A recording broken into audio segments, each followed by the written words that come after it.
జై శ్రీరామ్. 2022 నుంచి 2025 జూన్ వరకు మొత్తం 17 ప్రెడిక్షన్స్ అనేవి ప్రూవెన్ అయ్యాయి. ఆ 17 ప్రెడిక్షన్స్ అనేవి కింద డిస్క్రిప్షన్లో లింక్స్ ఇవ్వడం జరుగుతోంది. ఈ వారంలో ముఖ్యమైన రోజు వచ్చేసి బుధవారం రోజున మాస శివరాత్రి ఉన్నది.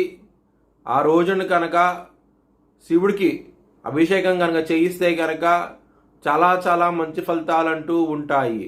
శివుడు బోలాశంకరుడు, నవగ్రహాలన్నీను ఆయన ఆధీనంలో ఉంటాయి. సో శివుడిని కనుక పూజిస్తే కనుక ఆ రోజున మంచి ఫలితాలంటూ ఉంటాయి. 24వ తారీఖున అమావాస్య ఉన్నది. ఆ రోజున బ్రాహ్మణుడికి స్వయం భాగం కనుక ఇస్తే కనుక పితృదోషాలు, గురుగ్రహ దోషాలు తొలగి మీకు మంచి ఫలితాలంటూ ఉంటాయి. ఈ 2 పూజలు కనుక చేయించుకోవాలనుకుంటే కనుక హెచ్ఎల్ఎన్ జ్యోతిష్యాలను సంప్రదించండి. ప్రతి ఒక్కరికి ఒక టైం స్లాట్ అంటూ ఉంటుంది. ఆ టైం స్లాట్లో మీ ఒక్కరికి మాత్రమే పూజ అంటూ జరుగుతుంది. 2026 జూలై లోపల ఇండియాకి పాకిస్తాన్కి వార్ రాబోతోంది. పాకిస్తాను చాలా ఇబ్బందులు పడబోతోంది వార్ మూలంగా. కుంభరాశికి అధిపతి శని కుంభరాశిలో పూర్వాభాద్ర 1, 2, 3 పాదాలు, ధనిష్ట 3, 4 పాదాలు, శతవిషం 4 పాదాలు ఉంటాయి. ఈ నక్షత్రం వాళ్ళందరికీ నేను చెప్పే వార ఫలితాలు వర్తిస్తాయి. ఈ వారంలో 2వ స్థానంలో శని భగవానుడు వక్రించి ఉన్నాడు. దాని మూలంగా మీ కుటుంబ పరంగా కొంచెం ఇబ్బందులు ఉంటాయి. కొంచెం జాగ్రత్తగా ఉండండి.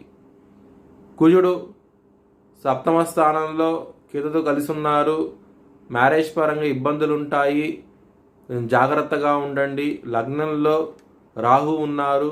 మొండితనం అధికంగా ఉంటుంది. ఈ వారంలో కొంచెం జాగ్రత్త అంటూ ఎక్కువ తీసుకోండి. హనుమాన్ చాలీసా పారాయణం చేయండి. మంచి ఫలితాలంటూ ఉంటాయి. 6వ స్థానంలో సూర్యుడు బుధుడు ఉన్నారు. శత్రువుల నుంచి విజయం సాధిస్తారు. కోర్టు కేసు విషయాల్లో విజయం సాధిస్తారు. చాలా చాలా ఆనందంగా ఉంటారు. బిజినెస్ పరంగా మాత్రం పెట్టుబడిని తగ్గించి పెట్టుకోండి. ఇబ్బంది పడే అవకాశాలు ఎక్కువగా ఉన్నాయి. లవర్స్కి మాత్రం ఈ వారం అనేది 26వ తారీఖు నుంచి చాలా చాలా ఆనందంగా ఉంటారు. మీ లవ్ ప్రపోజ్ చేయండి. యాక్సెప్ట్ చేసే అవకాశాలు ఎక్కువగా ఉన్నాయి. విదేశాలు వెళ్ళాలనుకుంటే కనుక ఈ వారం అనేది చాలా అనుకూలంగా ఉన్నది. బిజినెస్ పరంగా మీరు పెట్టుబడి అనేది తగ్గించి పెట్టుకోండి. ఎవరైనా సరే అప్పు కనుక ఇస్తే కనుక అది వచ్చే అవకాశాలు చాలా తక్కువగా ఉన్నాయి. హెల్త్ పరంగా యాంగ్జైటీ, డిప్రెషన్స్ ఇలాంటివి ఉండే అవకాశం ఎక్కువగా ఉన్నది. కొంచెం జాగ్రత్తగా ఉండండి. మీ భవిష్యత్ వివరాల కోసమై హెచ్ఎల్ఎన్ జ్యోతిష్యాలను సంప్రదించండి.